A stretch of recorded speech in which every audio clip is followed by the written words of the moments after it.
So the other thing though too is that to like what you're saying, to cast tenure as a merely economic interest misses, I think, the whole purpose of having tenure. I mean, there is something, we have in the United States, federal judges have life tenure, right? Like they can't be fired except for bad behavior, and that's so that they'll act independently.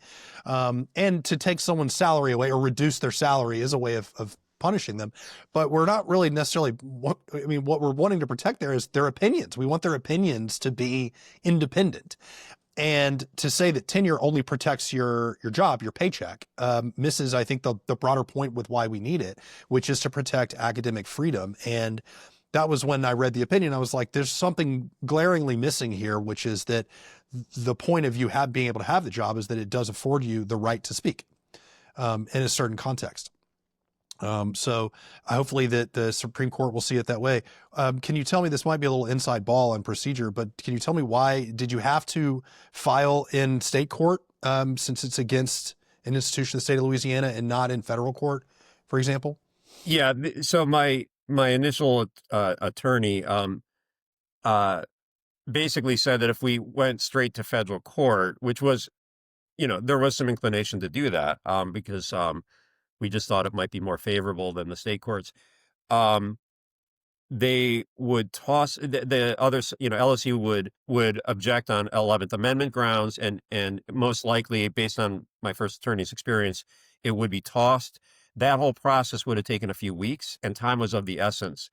So, because I had just been suspended 2 weeks earlier, and I wanted to get back into the classroom, so we filed in state court. We got really two very good judges. For the temporary restraining order, Judge Don Johnson granted it. First Circuit immediately stayed it. Then we had the preliminary injunction hearing in mid-February. Judge Tarbolt Smith granted it. First Circuit immediately stayed it, and a week later reversed it. But I would have been back in the classroom were it not for the First Circuit. And that was all through state court. There was, I've had conversations with my attorneys about moving it into federal court. But the general consensus was, let's keep it in state court. And, I can always bring a federal case later. And that would be a damages case. This is all injunctive relief right now. Right.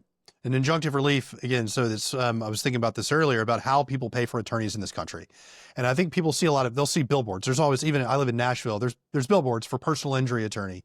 And the business model of plaintiff's lawyers is they're getting paid out of a damages award of money, and they'll take a percentage of that. But a lot of injustices are not remedied with a check.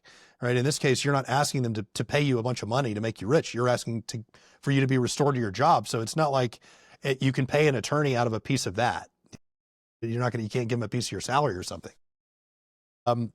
People are expected to generally pay up front. If you win, let's say you get a final and unappealable judgment from the Louisiana Supreme Court, or the U.S. Supreme Court for that matter, you'll still have to pay your attorneys out of your pocket, right? There's no scenario where LSU is going to pay your attorneys, or are there?